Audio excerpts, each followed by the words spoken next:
yes, you can't satisfy everyone, but if you have like a strong brand strategy and foundation and you do those workshops and you continue to evolve and edit, zoom in and zoom out, you're going to be able to get all the way from like executive top, whether that's a founder or CEO, down to that, like, the writers and design team that you're building that brand book or those templates for. And when they all sort of trust it and believe in it and have energy for it, that's where you're going to perform the best.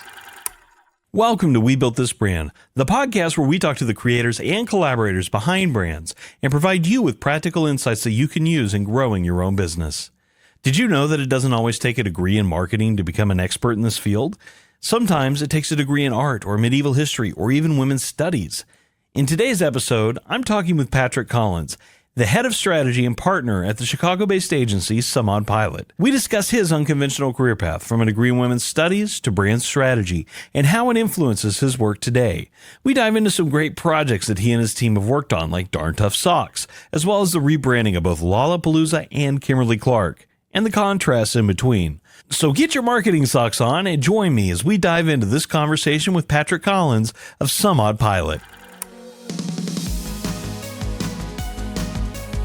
All right. Well, Patrick, welcome to We Built This Brand. Thank you for having me, Chris. How's it going? It's going well, man. I'm really excited to be here talking today about your background with Someoddpilot and learn a little bit more about you and what you do. So typically how I like to dive into these is just to learn a little bit about where you got your start and what led you to where you are today. So how did you get into this industry? Yeah, no, definitely. Great question.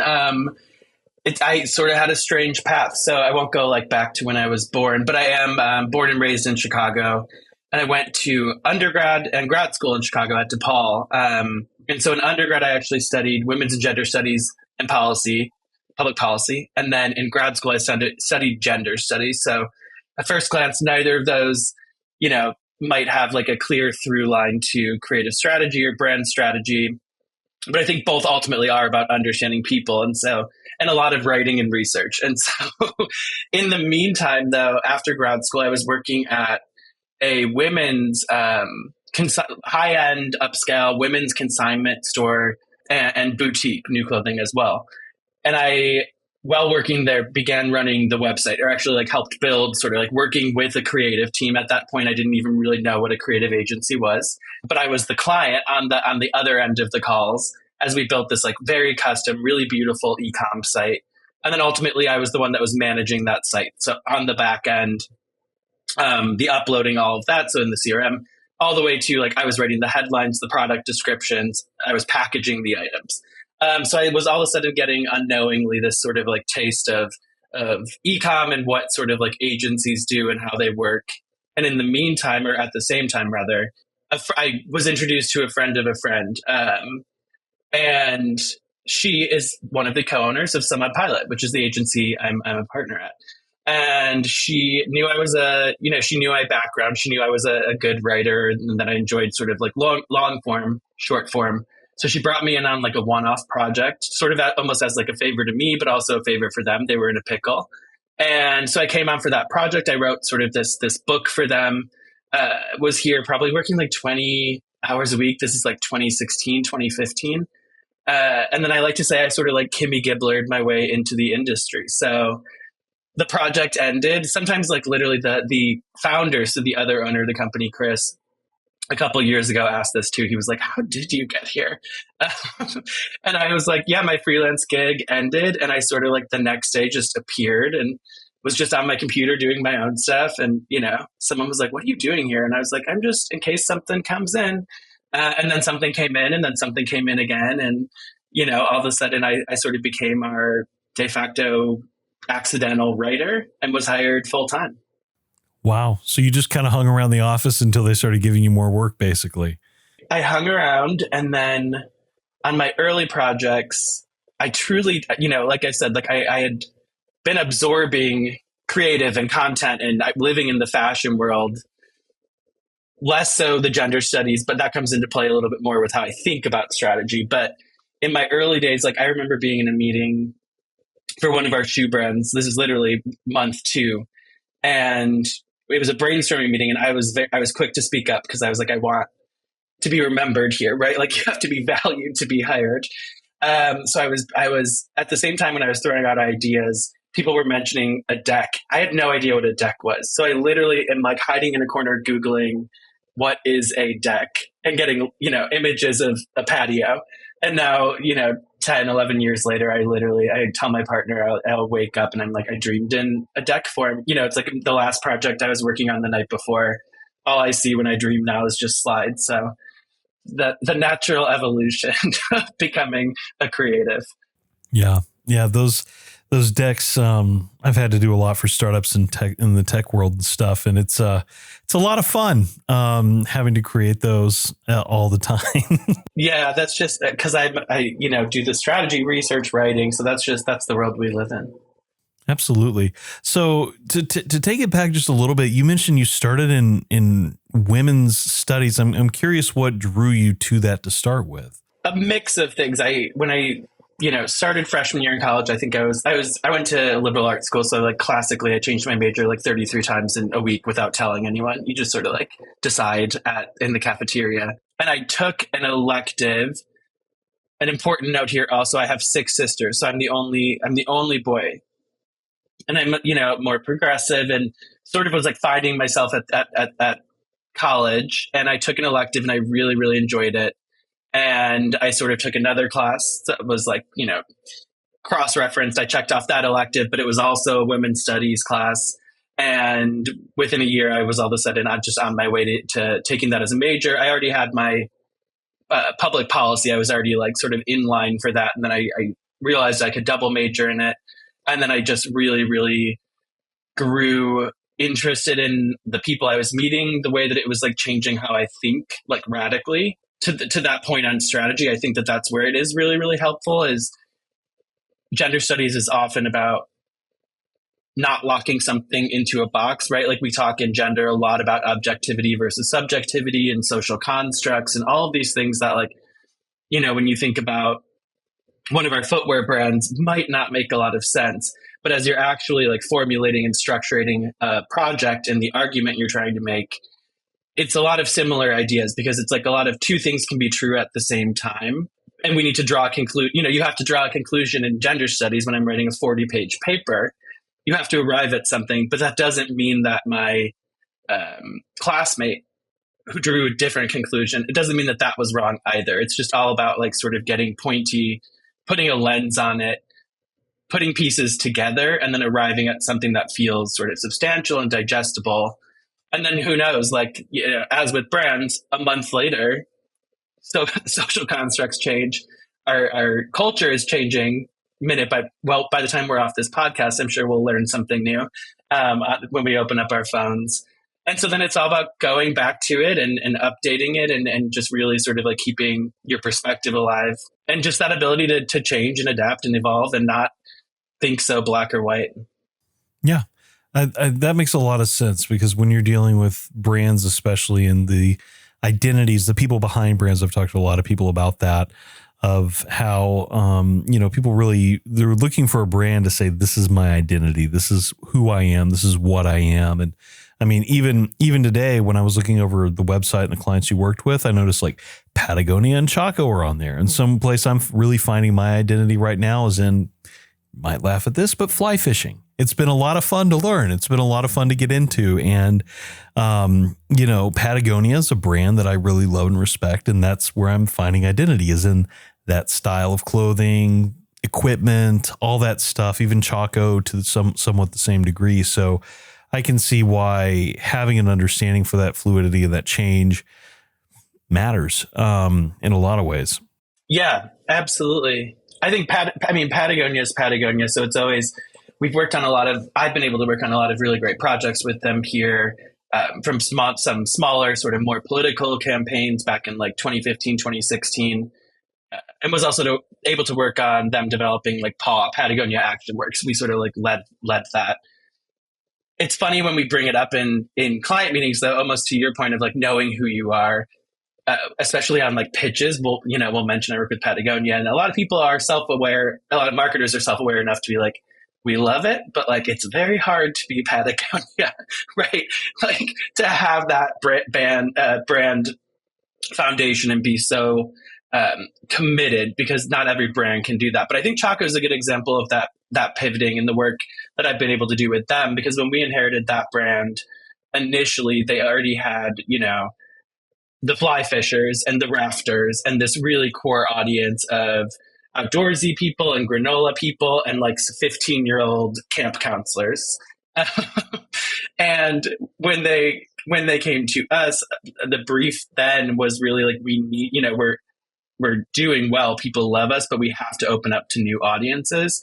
And so we came in to evolve. So like not to change, but just be like, okay, there's other ways we can think about like what this product can mean and what this brand can mean for like a whole new set of consumers. And so we opened them up to lifestyle, but we didn't lose that thread to the, rafters and the fly fishers or those sort of that outdoor core. Because I think when you do that, when you lose the thread, then I think you lose sort of like all connection to who you are. And then you're not just having a rebrand every couple of years or, evolving a campaign. All of a sudden, that's when those brands have those aha moments of like, oh, we really effed up. Who are we?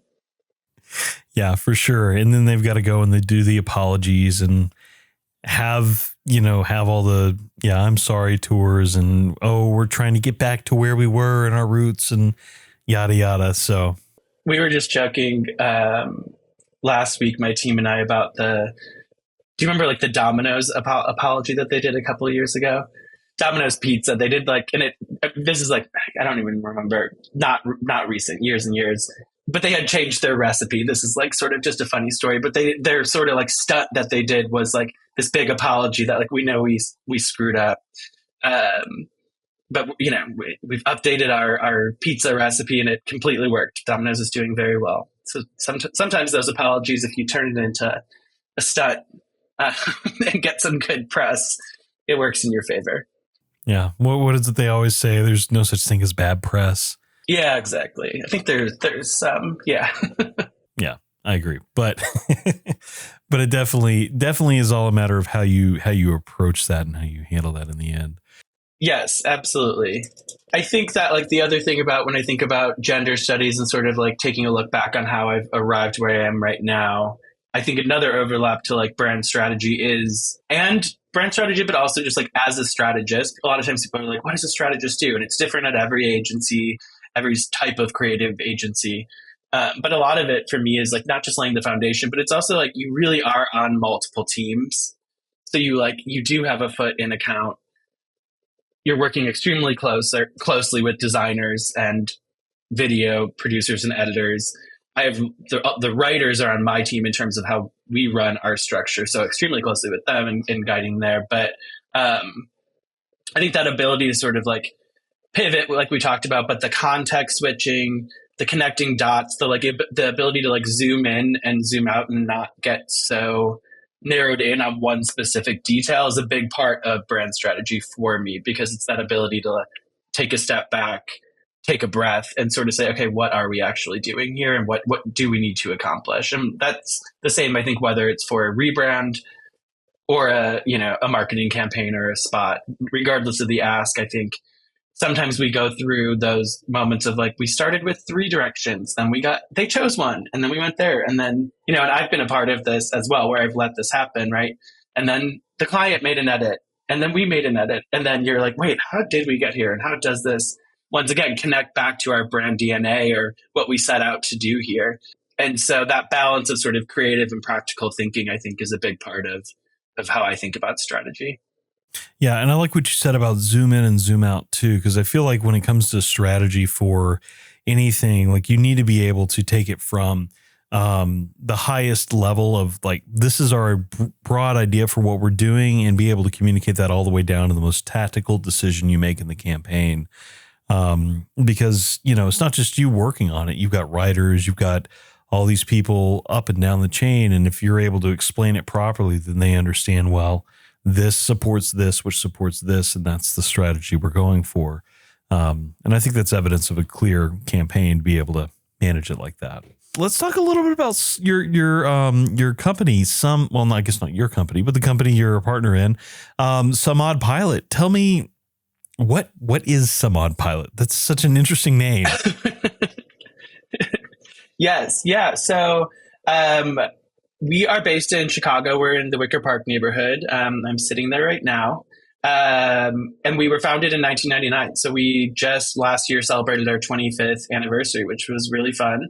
Uh, Founded, I mentioned earlier, but Chris Eikenseer is our founder, and we were actually created as a record label. So in a similar fashion, I think it maybe it makes sense how I got into this business because Chris, similarly, he started this as a record label and began working on various projects with. He's very very immersed in music and the indie music scene within Chicago, and so and he's a trained photographer and designer, and so began doing flyers for this indie band and this friend and an album cover there, and hired his first person. And Someoddpilot as a name actually comes from a lyric or the name of a song that him and his band wrote when he was 13, I think 13 or 14. So we have the lyrics like printed out downstairs on a wall, the original sort of like hand scratch.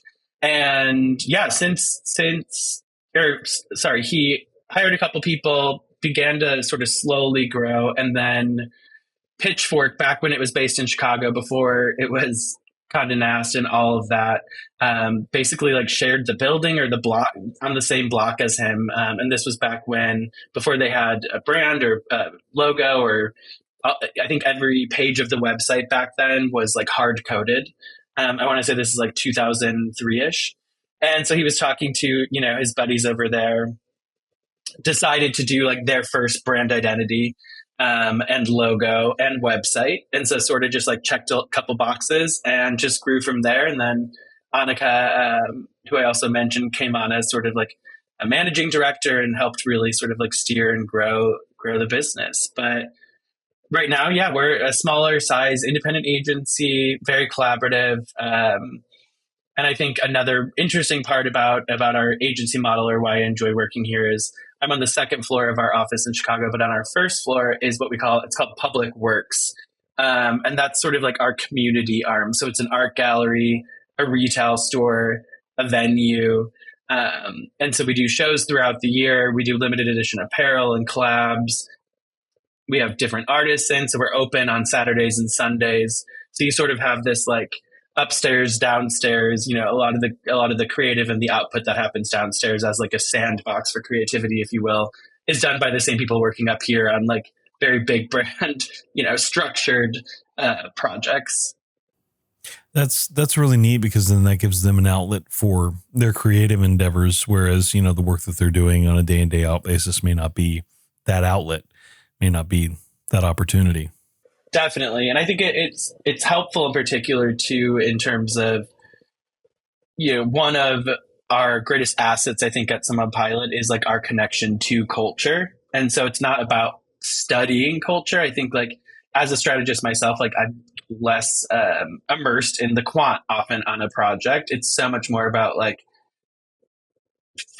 taking the pulse on that culture and understanding like where our brand lives now, who sort of like our target is, where the trends are taking us and what's happening in this larger universe. And so like being in the neighborhood that we're in the city we're in, and then having this space that like culture is literally flowing in and out of, just feels like a really organic sort of place to live and to be working on my computer right above.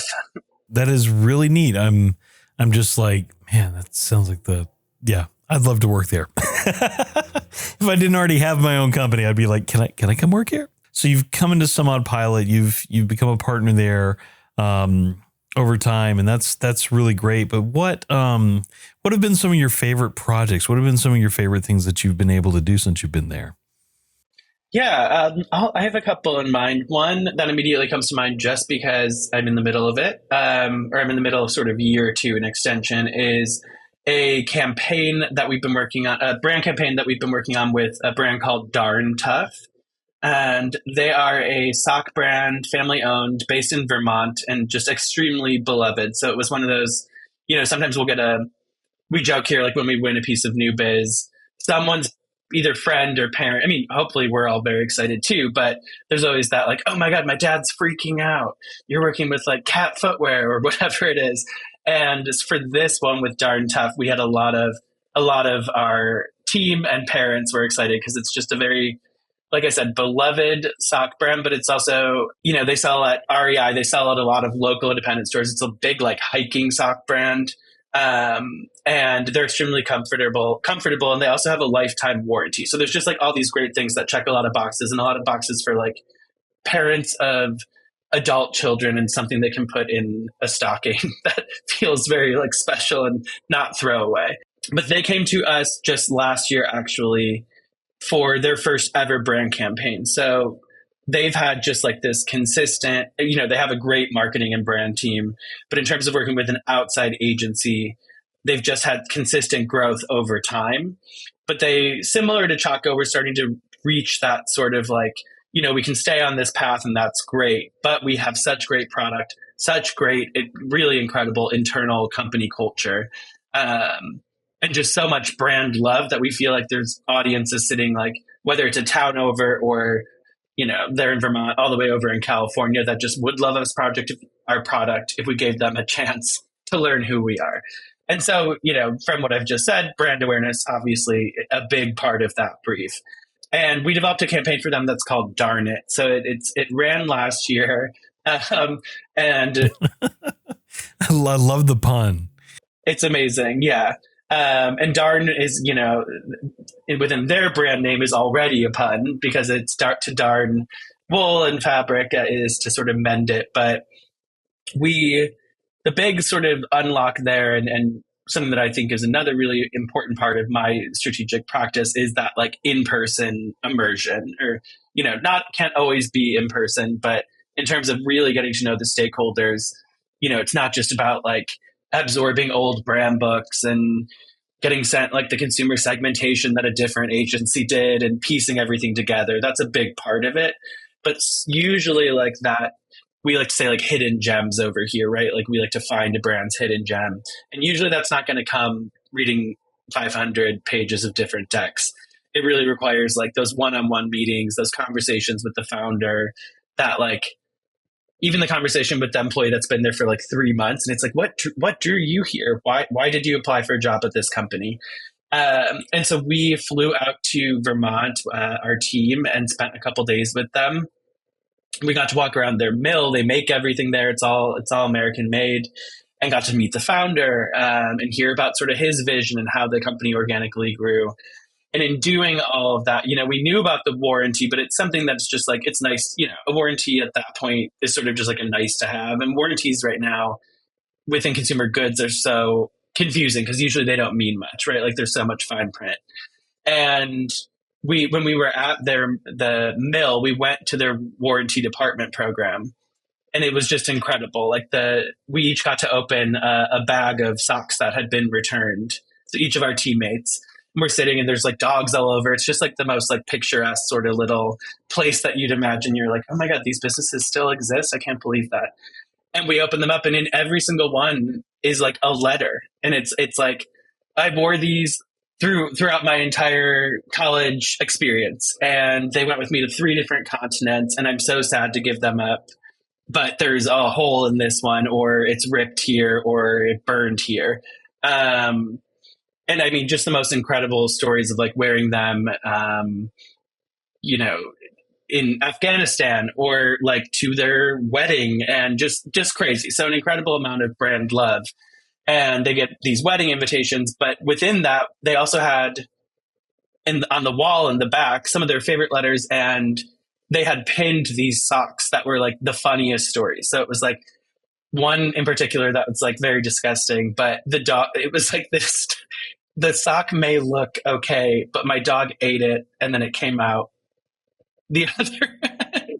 And they were like, I don't know if this fits your warranty guidelines, but this is my favorite pair of socks. And because it's a one sock you have for life, they're just like, I want the replacement. I paid for it. I want this sock. And so we came home, and in finding and uncovering those gems, we were like, okay, so one thing that's clear, we all felt so inspired being there. In the company culture, which is so important. I think like the output of a company, the output of a company culture, if you can successfully let the world know that through brand communications, job well done. And so they checked that box. They checked this like insane rabid fan base and consumer love and people that like aren't just, the average return or on warranty is like fill out, print out the return label, send it in. And yet people have watercolor paintings they've done of these socks. And then lastly, as we sort of looked at like the landscape and the competitive landscape and the outdoor landscape, we were like, okay, everyone's warranties and return policies are crazy, so much fine print, they're all going away. And so we sort of like wrapped that up into like, what's the pointiest campaign we could do there? And it was darn it, because it was, okay, we need to build brand awareness. So let's get the name in the campaign tagline and platform, darn. We want to focus on the consumer stories and the consumer love and make people really feel seen. So we built it all around these little stories, and we've just filmed 3 more last week of sort of hyperbolic scenarios where people are, where their socks are getting destroyed. But ultimately, the most important unlock was we need to double down on the warranty. So the whole idea is like, life's tough, our socks are tougher, guaranteed for life. So it's all pushing, it's like taking that emotional side of the strategy and pushing it entirely into like, because if you can't go all emotion, you still need the functional, like, why should I buy this product in terms of some ROI on a campaign? And so it's been really successful. And, it's not the biggest brand we've ever worked on, but it's one that I feel really proud of having like a tight, succinct insight, having the creative just look and perform really, really well. And then now moving into year 2, which is always the test with the client, is like, this did so well. We loved working with you so well. We want you to take that strategy, and now we're extending it into a different vertical and whatnot. Yeah. And that's, I mean, that just speaks well to the work that you've done. I mean, definitely paying attention to the customer. I'm always big on, getting as close as you can. I've said in previous podcasts, but fingertip close. And you were actually going out to their site, feeling things out for yourself, physically opening bags of socks. I mean, you don't get much closer than that. And you said you had the privilege to do that, but my thought when you said that was like, oh, did that stink? I hope they were clean, at least when they got sent.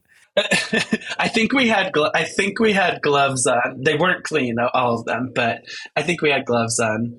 I also think a big part of strategy, I mentioned this a little earlier, but is also like really being able to tap in and build that trust with stakeholders, because not only is that where you uncover the hidden gems, but that's also where you're able to like get that buy-in every meeting, every little check-in, every formal presentation. And the stakeholders could be like, the marketing or brand team that hired you. But in the case of Darn Tough, it was also in being able to meet the founder. And then you're able to recognize, okay, what are some brand challenges here? It might be this founder of this family-owned company has never worked with an agency. So you have to imagine what does that feel like? There's going to be a little bit of mistrust or going into it. And so to build that trust early on, I think is a really, not only did it unlock some things that even he told us that then inspired our creative work and have continued to inspire our work with them, but you also get that buy-in and that positivity. And that's how you know that a team's actually going to put money behind a campaign because they believe in it. And when you don't have that, I think across the board, and the same goes for rebrands, right? Like when you're not able to really take a look at all of the pieces, the puzzle pieces of the brand, put them back together and get that buy-in from like all forms of leadership, it ends up being one of those rebrands that just, doesn't come to life well, or like, you work with them and a year or 2 later, you look and the website's different and you're like, what happened? And it's because where'd our campaign go? Yeah, but it's because a new CMO came in, right? And there wasn't like enough of that buy-in across the board. The time wasn't taken. And so we've gotten really good at that, I think, of just ensuring that like, yes, you can't satisfy everyone, but if you have like a strong brand strategy and foundation and you do those workshops and you continue to evolve and edit, zoom in and zoom out, you're going to be able to get all the way from like executive top, whether that's a founder or CEO, down to that like, the writers and design team that you're building that brand book or those templates for. And when they all sort of trust it and believe in it and have energy for it, that's where you're going to perform the best. Oh, for sure. And it definitely sounds like, y'all are doing the right things there too, which is awesome. Want to launch a podcast without the hassle? HumblePod makes podcasting easy. From concept to launch, we'll help you create a professional, engaging show. Already have a podcast? We handle editing, show notes, transcriptions, and even video production, so you can focus on your content. With our tailored services, you get high-quality production, seamless publishing, and expert support at every step. Whether you're starting fresh or leveling up, HumblePod ensures your podcast sounds amazing and reaches the right audience. Visit humblepod.com to get started today.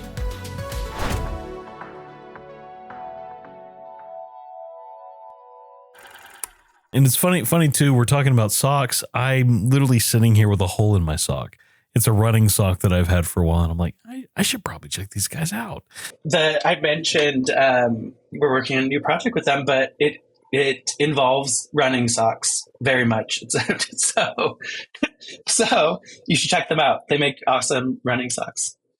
Yeah. And because I'm going to have to replace these. And I was already like, these were pricey when I got them. So yeah, I know the emotion there. So that's really neat. So you've worked with Darn Tough. I think you mentioned we were talking about just some of the contrasts in clients you have too at Someoddpilot and some of the challenges that come along with that. One of the ones you mentioned was Lollapalooza, which based on the background now makes total sense why you're working with them. Because at first I was like, how does an agency get Lollapalooza? And then, obviously you were a label at one point. You're in the indie scene in Chicago. That now makes total sense. So tell me more about that. Yeah. No, Lollapalooza was awesome to work for, especially as a Chicagoan. I remember I grew up in the suburbs and taking the train in when I was like 14, 15 and going down. And before cell phones were as common, and mother was fearful of, 50,000 crazy people. But we rebranded Lollapalooza 2 years ago. So for their 2023 festival, and then, that brand identity lives on today. And they just sort of announced their lineup, which people have really a lot of excitement for. But working with them was really interesting because the founder was still involved a little bit, but then there's also multiple sort of Live Nation, C3, a lot of other things at play. So a lot of layers there, a lot of buy-in. And the brief there was also interesting. And I think this is a really classic brief and it's hard to know, but it's like, get Gen Z, but don't lose our core. And it's like, well, that's what everyone wants, right? Or that's the goal of many of our projects, at least I would say. And so in working with them, we did that same level of immersion, thankfully with our roots, like Chris and Annika and a lot of the team here knew the brand very, very well, but we were still able to talk to the right people, uncover those insights and really try to, I think that's like the zoom in moment, right? Like you're like, okay, what needs to happen here? Why isn't this working from a practical standpoint, whether that's like templates, because they present, as you can imagine with a music festival, you're taking like a design and a verbal and visual system and extending it to literally 10,000 different touch points. I mean, menus and from main stage to like food and beverage carts to wristbands and VIP packages. So right there, that's like a practical issue. But emotionally, it was just that the brand it had just sort of like lost its meaning, the brand identity. And so that was like the zoom in, but then zooming out and looking at, okay, well, these two core audiences, you've got like Gen Xers really as like the early, this festival's been around for 30 years that were going there back when it was very subversive and a little bit more political. And then you've got Gen Z right now, who's very digitally native. And we found this like very unique overlap with this idea of like zines and zine culture. And so it connects to like our core fan base because it just represents this DIY aesthetic that does feel sort of innately anti-corporate. But then if done correctly in the way that we did it, it also really resonates like digitally because it has this sort of like, not like a glitch, but it's that layering, it's that like DIY aesthetic. It's something that like, as you and I know, and people in our industry, now 13-year-olds are creating and layering content and collages, within seconds on their phone, things that used to require Photoshop and a whole lot more time and effort. And it sort of became that perfect connection or overlap of those two. So going back to our 90s roots, but not making it feel nostalgic per se. It's more of like a wink there. And then something that now with the rebrand and with the launch is just very, very beautiful, and it makes people smile. But it also feels creative and intentional. No, I was just going to say that. I mean, that's it's a challenge to try and connect everybody, but I hadn't thought about zines really playing an impact on that. But yeah, I've noticed they're starting to make a bit of a comeback, and that reaches all the way back into like the 80s and probably even earlier. So you're reaching those old OG Lollapalooza audiences with that kind of content, I'm sure. Right. And it's not even, it's not even the production of zines. It's just that the design system itself has that sort of like pasted together and very like, this wasn't done by a professional vibe to it.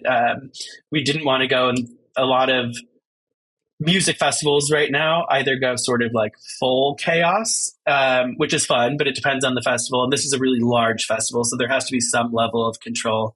But otherwise they go, I think, a little too clean and crisp. And we also didn't want that. That didn't feel true to like the roots of the brand. So this was a nice happy medium there. Yeah. Yeah. If you go clean and crisp, I think you're going to go for like the Gen X millennial crowd, maybe. Right. Yeah. Exactly. It's the balance again. Mm-hmm. And then you're like, well, what kind of bands are going to be there? The most bland artist you've ever heard of. And okay, well, no, that was another interesting part of the strategy on that one though, too, because, the tighter that you get like within a brief and within your research and strategy on like who you're targeting, the better to a certain extent. But we also know like at the end of the day, it's great to have everyone connecting with and buying your brand. And so like really thinking through like segmentation and personas and psychographics is really great. But for Lollapalooza, for a music festival at that size, I think like our first year that we did it, there were like 150,000 attendees. And they're spending a lot of money on this and a lot of time and a lot of blisters, I'm sure, walking around. But the brief there is wide on consumers because, yes, like I know we were talking of like, Gen Z up to Gen X. But in terms of the genres, that also spans so wide, right? So this isn't like, it can't inherently read as like punk rock or pop or rap. It sort of the brand has to be able to flex to that, but not flex so hard that it loses its own point of view. Or becomes unrecognizable. Yeah, it's a challenge when you get big festivals. We've got down here in Tennessee, we've got Bonnaroo, as you may be familiar. In fact, the company that puts all that on is based out of Knoxville, where I live, and we see and hear a lot of that conversation. Just being local and stuff. So it's always interesting to me when you're trying to put together a festival that people want to go to, and we have the big Bonnaroo festival, but then we had the Big Airs festival here in Knoxville too, which is like hyper indie. I don't know if you're familiar with that one or have heard of it, but it's wild. The artists and stuff that I've been introduced to as a result of it. But like if I'm looking for one of my favorite bands from way back, like Deerhoof, I'm more likely to find them at those smaller festivals and things like that versus, something like Lollapalooza, although they probably have played there at some point. Yeah.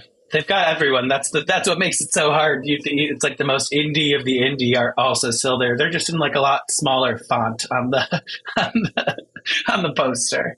Yeah, they're on that shrinking part of the poster. But that's quite the challenge to work with them. And then you mentioned you were also like working on another campaign in tandem with this that was like some, I guess, challenge of context switching. So tell me about that.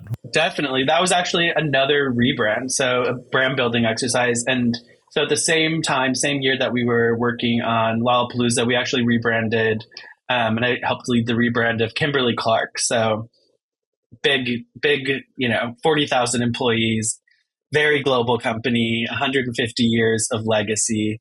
And so, yeah, Lollapalooza has, multi-decades, but this was a whole different ballgame. But it was really interesting to be working on them at the same time because I think there's shared lessons, but also a really different brief and a brief that I think we could have screwed up very easily. And thankfully we didn't. But when they came to us, I mean, because it's such a massive brand, it has so much legacy, but it's also like a parent brand, right? So like we all know the logo, but ultimately it's like, we also know like it's the brands that sit below it. Like we're talking like Kleenex and Huggies and Kotex and Scott and whatnot. So there's a lot happening there, but just as Kimberly-Clark brand itself has these 40,000 employees globally. They have so much equity, and they needed a brand refresh. Basically, they there was sort of a talent deficit, or they really wanted to attract and retain younger, great talent to work for the company. And they also had that issue with cohesion, just like Lollapalooza, some of its brand assets, they wanted to just tighten up and create a system that was really flexible. Kimberly-Clark did the same, but it even almost, it's less, they don't have 10,000 touch points in a park in Chicago, but they have 10 million touch points in, every single country and continent. And ultimately what in working with them and working very closely with the stakeholders in those zoom in moments, we began to realize this was, such a massive shift that this isn't something that you come in and sort of make a complete, 90-degree angle left or right. You can do a lot of work in updating a brand and brand building just with more nuance. And that was an exercise in this. So we talked a lot about right now, what's in favor with a lot of, and especially legacy brands, I think we're seeing this even more, is this idea of disruptive innovation. And we came in and really understanding the heart and the DNA of Kimberly-Clark, which really is about, they're a paper goods consumer brand, but they do, their brand platform is better care for a better world. There's a lot of intentionality, and they have a really great vision, and they're making a lot of really great things happening. And so we came in with this idea of, responsible innovation. So we had a big slide that was evolution, not revolution. And it was this idea of how can we update the brand and some of our central tenets, our visual system. We updated the logo, but very nuanced. We created new typefaces that, every single one of those decisions, as you can imagine, was extremely intentional and required a lot of buy-in and a lot of pressure testing. But ultimately, I think it was really interesting because with Lollapalooza, what came out, at the end of the project was this completely different looking, crazy, colorful, musically driven brand identity. And what came out of the Kimberly-Clark work, which took just as much time, if not longer, is, like I said, so much more nuanced. But I think that also is a sign of not just good strategy, but with our creative team, the ability to have restraint and to understand that very specific decisions and decision making can ultimately steer your ship in the better direction. It just, like I said, doesn't need to be going so far left or right. And also just a good reminder, I think I feel Jaguar always comes up now, which is the most obvious example. So I hate to bring them up, but this idea of when you're working with a legacy brand, particularly one with, like I said, Kimberly-Clark's 150 years, you see a lot of agencies now sort of doing that disruptive side of branding and brand strategy, where they're just, in my mind, a legacy brand's currency and equity is in their legacy and being recognizable. And so that's something I think you just need to protect. And it doesn't mean that you need to let it live in the past, but you need to protect that core. Yeah. Jaguar is a great example of just going off the deep end. And just because they felt the trend was this and they need to make a car for this, but everybody knows a Jag, for the style and the car that they've built. They build beautiful cars to begin with, and the new ones aren't, they're really different, but they're not the worst things in the world. They'll probably be accepted in time, but yeah, that rebranding can really muck up your thinking. And it would have been better had they said, this is our new product line, or this is an offshoot or a separate company. We're trying something new, limited edition, and then see how it sort of tests. Exactly. Maybe that's goes back to what you said earlier at the beginning of this, though, of maybe, bad press is, what is it? All bad press is good press, or no such thing as bad press. When it comes to cars, though, it's a little bit harder because there's an affinity for a certain style or look.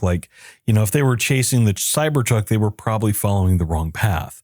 And there's other connotations that come with chasing that style of look or that car. Even now. Also a massive investment. And massive investment, huge. We're not talking about socks anymore. Yeah, yeah. You're talking about like a giant, if it was still around, a giant episode of Top Gear where they would talk about how Jaguar failed and why they failed. I mean, they helped create some of the image that I think of when I think of Jaguar. So, that's even that. But yeah, when it comes to like Kimberly-Clark and the brand redesign, like I totally understand what you're saying about the slow evolution, because you're talking about a trusted brand. I mean, I've got 2 young kids. We use a lot of Kimberly-Clark products in our home, probably without thinking about it. And that brand recognition really does matter still. You need to know what you're going to get. And if it looks too different, like in the example of Jaguar, like you're not going to recognize that on the store shelves. And that's where it has even more value. So I can see why that matters. I remember when I was at AT&T, they did a rebrand and all they did was flatten the logo.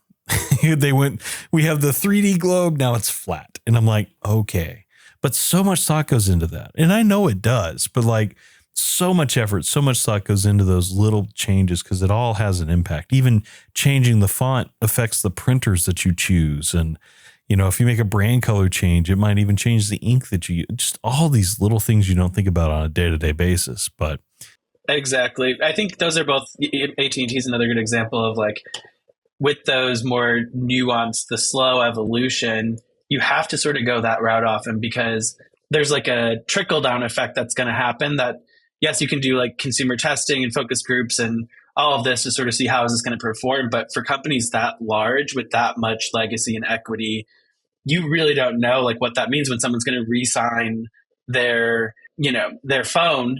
And if they had, I don't know, the bill went up slightly or whatever sort of happened, it's in the back of their heads. That's where that brand building is happening, where like in some capacity, even if you've lost like 2% of that person's trust, that could mean an entire phone plan. Or for Kimberly-Clark, that could mean like okay, yeah, we've been buying these, more trusted brands, mainstream brands, like Huggies, for example, but like a slight change there and a slight change there to the brand itself. And all of a sudden you might have this belief, oh, I think they've lost some quality.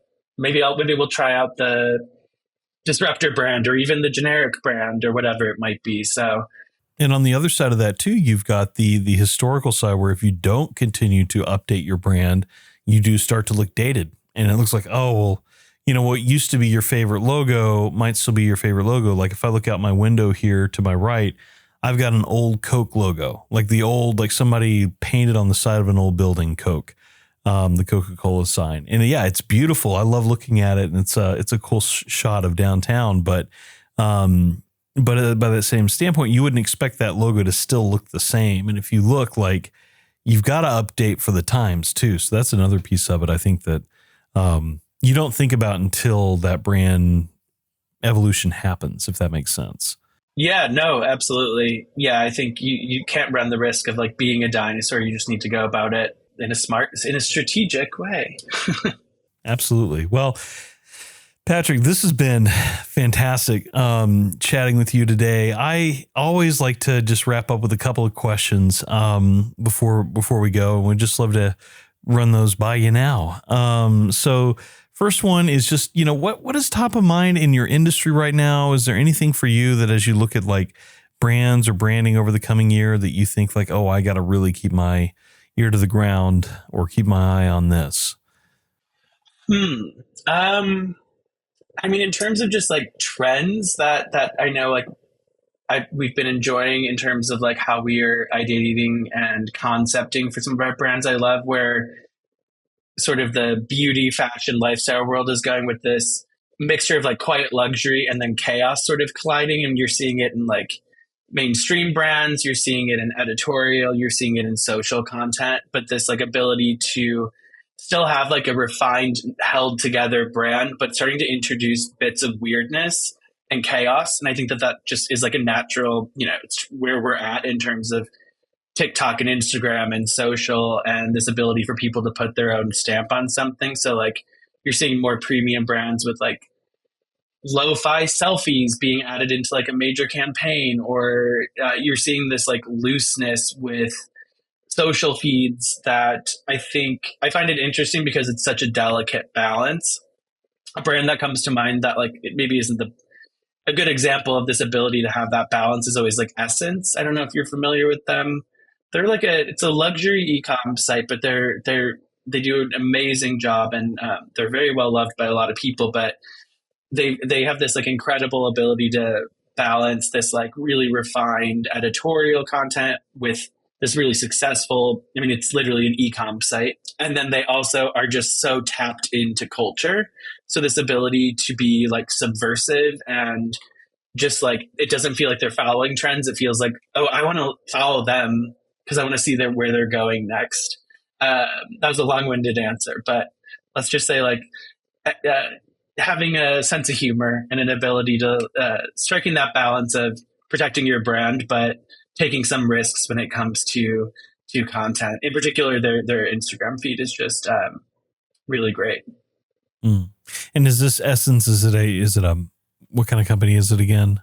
It's e-com, so like apparel, accessories, furniture. It's SSENSE. Oh, okay. Because I was just Googling it real quick, trying to be quiet. No. Yeah. Take a peek at their Instagram after. They just do a nice job of because I think when you get a campaign brief or rebrand brief, there's always like a bullet that's like increase social following, and that's something that is a no-brainer in terms of like, of course we all want that. How do we get on people's phones and something that they're not intentionally shopping, but we start to become a part of their lives? And I think some brands swing so hard towards the product that unless you're a diehard fan, you're probably not going to follow their social feed. You'll maybe go check out their website or this or that. And then you can swing hard the other way into like, oh, we don't want to, we want to be a lifestyle brand and let our products hit in the background. But then you ultimately literally lose you lose what you're selling and how you're keeping the lights on. And so I use them a lot in talking to clients as a great example of feeling tapped in. They feel like something I want to interact with. And then in the background or, in the setting of each of those things, the memes, they bring in Real Housewives. They just had a great editorial piece with one of my favorites, Lisa Barlow, but the product is still a part of it. So yeah, they're a great company to check out. Yeah, I definitely will. That's fascinating. And I like that. I like that. What you said about, what was it? Quiet luxury? That's not the term. What is it? Yeah, sort of just, quite sort of like quiet luxury and then mixed with chaos. I was sort of saying, I don't know if I thought about it longer, I would call it something differently, but yeah. No, I see what you're saying. It, especially from just looking at SSENSE.com and looking at the website, at least as I'm seeing it now, it seems like very nice, very, very well done content, very well done photography, but it has like this artistic style to it. It feels like something I'd seen in an art magazine, basically. The easiest way I can think to describe it. Exactly. Yeah. As a photographer, I'm always admiring that kind of work. So yeah, absolutely. Yeah, that's awesome. Well, that's definitely interesting. So, and then of course, the last question I always like to ask is, what is a brand that you really admire right now or really, really are crushing on right now? I should have said, I think I answered it when I naturally got to SSENSE. Let's say SSENSE. Okay. SSENSE it is. SSENSE it is. Well, that is awesome. And Patrick, thank you. Thank you for joining me today. No, thank you. I'm honored. Yeah, this has been really great. Yeah. So where can people find you, connect with you if you want them to connect? And then where can people connect with Someoddpilot? Yeah. So I know Someoddpilot is hard to imagine so it's SOMEODDPILOT.com. That's our website. Check us out. And Instagram, same handle. And I would say find me through there.